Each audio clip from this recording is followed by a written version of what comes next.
नमस्कार, मी अश्विनी आपल्या चॅनलवरती तुमचं मनापासून खूप खूप स्वागत करते. आम्ही हॉटेलमध्ये जेवायला गेलो होतो आणि तिथं दम आलू ही भाजी घेतली आणि ही भाजी इतकी टेस्टी होती ना, घरातल्या मंडळींना खूप आवडली आणि सगळेच जण म्हणायला लागले, की "तू सुद्धा घरी अशीच दम आलूची भाजी कर." आणि म्हणून मी तुमच्यासाठी ही रेसिपी घेऊन आलेली आहे. मी घरी दम आलूची भाजी केली आणि खरंच सांगते तुम्हाला इतकी छान झाली ना ही भाजी, म्हणून तुमच्याशी ही रेसिपी शेअर करावी वाटली. तर व्हिडिओ संपूर्ण बघा आणि हो, हा व्हिडिओ आवडला तर लाईक करायला विसरू नका, शेअरही करा आणि चॅनलवरती नवीन असाल तर जरूर सबस्क्राईब करा. कारण अशाच ईझी आणि टेस्टी रेसिपीज आपण आपल्या चॅनलवरती बघणार आहोत. अतिशय टेस्टी मस्त हॉटेल स्टाईल दम आलूची रेसिपी. चला तर मग सुरू करूया. सगळ्यात आधी आपण बटाटे उकडून घेणार आहोत. यासाठी मी कुकर घेतलेला आहे. कुकरमध्ये खाली पाणी टाकलेलं आहे. त्याच्यामध्ये स्टँड ठेवलं आणि एक मोठी वाटी ठेवली. आता या वाटीमध्ये मी बटाटे उकडायला ठेवणार आहे. लहान लहान आकाराचे बटाटे मी इथे घेतलेले आहेत. तुम्हाला वाटलं तर तुम्ही मोठे सुद्धा बटाटे घेऊ शकता, नंतर ते चिरून घेऊ शकता. पण मी इथे लहान साईजचे बटाटे वापरणार आहे. बटाटे स्वच्छ धुवून घेतले, नंतर कुकरमध्ये ठेवले. कुकरचं झाकण लावून आपण याच्या 3 शिट्ट्या करून घेणार आहोत. 3 शिट्ट्या केल्यानं की बटाटा अगदी छान मऊ शिजतो. कुकर झालेला आहे, बटाटे शिजलेले आहेत. बटाटे आपण बाहेर काढून घेऊया आणि थोडेसे कोमट झाले की नंतर याचे आपण साल काढून घ्यायचे आहेत. आणि तुम्ही बघू शकता बटाटे अगदी चांगले उकडलेले आहेत. त्याचा अगदी गाळही झालेला नाही आणि कच्चे सुद्धा राहिलेले नाहीयेत. आता हे बटाटे मी सोलून घेणार आहे. बटाटे मी अख्खेच ठेवणार आहे, हे चिरून घेणार नाही, कारण आपण छोटे छोटे बटाटे वापरलेले आहेत. मोठे बटाटे वापरले तर ते चिरून घ्यायचे, पण छोटे बटाटे वापरले तर असे अख्खेच घ्यायचे. छान लागतात खायला आणि दिसायला ही भाजी खूप छान दिसते. बटाटे तर उकडून झालेले आहेत. बटाट्यांचे सालही मी काढून घेतलेले आहेत. आता मसाला काय काय घेतलेला आहे ते बघूया. मोठ्या साईजचा एक कांदा उभा कट करून घेतला, 1 चमचाभर मगजबी, थोडीशी कोथिंबीर, 2 गड्डी लसूण मी सोलून घेतलेला आहे आणि 1 इंच आल्याचे तुकडे घेतलेले आहेत. हे सर्व साहित्य आपण मिक्सरमध्ये वाटून घेणार आहोत. हे आपल्याला कच्चंच वाटायचं आहे, याला भाजायचं वगैरे नाहीये. आता हे सर्व साहित्य आपण मिक्सरच्या भांड्यामध्ये काढून घेऊया आणि मसाला बारीक करून घेऊया. 4 लोकांसाठी भाजी करत आहोत आपण. तेवढ्यासाठी हा पुरेसा आहे मसाला. तुम्हाला जर जास्त लोकांची भाजी करायची असेल तर मसाला थोडासा वाढवा आणि कमी भाजी करायची असेल तर थोडासा कमी करा. थोडंसं पाणीही टाकायचं आहे वाटताना आणि वाटण तयार करायचं आहे. बारीक वाटायचं आहे आपल्याला, खूप जाडसर ठेवायचं नाही, म्हणजे रस्सा मिळून येतो. तुम्ही बघू शकता वाटण तयार झालेलं आहे. थोडंसं पाणी टाकून मी बारीक वाटण तयार केलेलं आहे.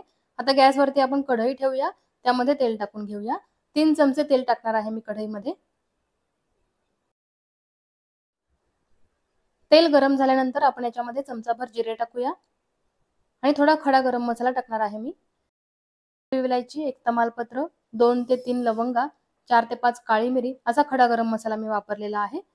आता मिक्सरमध्ये जो मसाला आपण वाटून घेतलेला आहे ना, तो टाकून घेऊया. मसाला चांगला परतून घ्यायचा आहे आपल्याला, कारण हा मसाला आपण भाजून घेतलेला नाहीये. कांदा वगैरे सगळं आपण कच्चंच वापरलेलं आहे. त्यामुळे मसाला चांगला शिजवून घ्यायचा, नाहीतर भाजी खाताना आहे ना मसाल्याची कच्ची कच्ची चव लागते. त्यामुळे हा मसाला आपण चांगला शिजवून घेणार आहोत.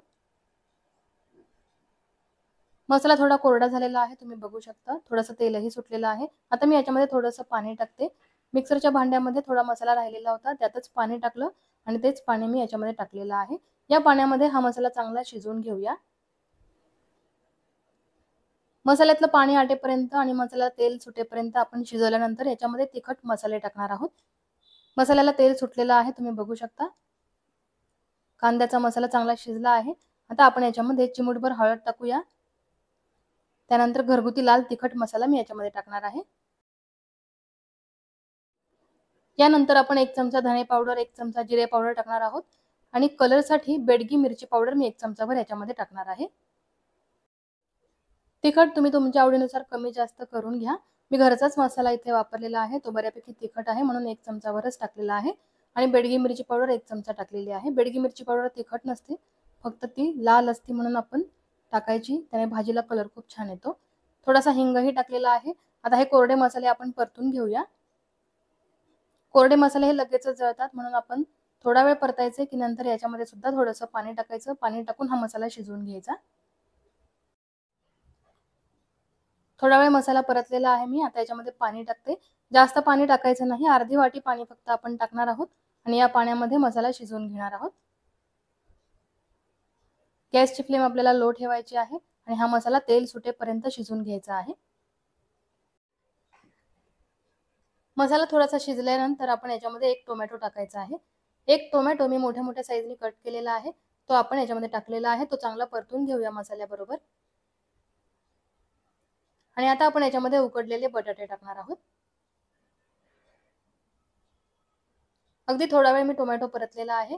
आता उकडलेले बटाटे मी याच्यामध्ये टाकते आहे. बटाटे सुद्धा आपण या मसाल्यामध्ये चांगले परतून घ्यायचे आहेत. 2 ते 3 मिनिटे बटाटा आपण मसाल्यामध्ये परतायचा आहे आणि नंतर याच्यामध्ये पाणी टाकायचं आहे. तुम्हाला घट्ट, पातळ जसा रस्सा हवा आहे तेवढं पाणी तुम्ही टाकून घ्या, कारण बटाटा शिजवलेला आहे. त्याला शिजवण्यासाठी पाण्याची गरज नाहीये. त्यामुळे आपल्याला जेवढा रस्सा हवा आहे तेवढंच पाणी आपण टाकायचं आहे. अगदी थोडा वेळच आपण ही भाजी नंतर उकळणार आहोत. बटाटा शिजवलेला आहे त्यामुळे जास्त पाणी टाकायचं नाही. बटाटा जर कच्चा असता तर आपण बटाटा शिजण्यापुरतं पाणी टाकलं असतं. पण शिजवलेल्या बटाट्यामध्ये जास्त पाणी टाकायचं नाही. आपल्याला जेवढा रस्सा हवा आहे तेवढंच पाणी टाकायचं आहे. मी पाऊण ग्लास पाणी याच्यामध्ये टाकलेलं आहे. एवढाच रस्सा मला पुरेसा आहे. आता आपण 5च मिनिटे हे भाजी उकळून घेणार आहोत. आता मी याच्यामध्ये चवीनुसार मीठ टाकणार आहे. त्याचबरोबर बारीक चिरलेली कोथिंबीर सुद्धा टाकणार आहे आणि 5 मिनिटे हा रस्सा उकळून घेणार आहे. म्हणजे रस्सा एकजीव होऊन जाईल.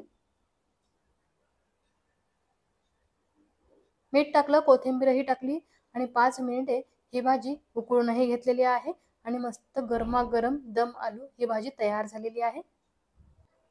भाजीचा कलरही बघा तुम्ही किती सुंदर आलेला आहे आणि खायला इतकी टेस्टी झाली होती ना ही भाजी. सेम हॉटेलसारखी दम आलूची भाजी आपण केलेली आहे. ही रेसिपी कशी वाटली तुम्हाला हे मला नक्की कमेंट करून सांगा. तुम्हाला जर आजची आपली रेसिपी आवडली असेल तर व्हिडिओला लाईक करायला बिलकुल विसरू नका. शेअरही करा. जास्तीत जास्त मित्रमंडळींना शेअर करा, म्हणजे त्यांना सुद्धा अगदी मस्त अशी बटाट्याच्या भाजीची रेसिपी मिळेल. तर नक्की व्हिडिओला लाईक करा, शेअर करा आणि चॅनलवरती नवीन असाल तर चॅनलला सबस्क्राईब करायला बिलकुलच विसरू नका. कारण अशाच इझी आणि टेस्टी रेसिपीज आपण आपल्या चॅनलवरती बघणार आहोत. पुन्हा भेटूया छान रेसिपी बरोबर. धन्यवाद.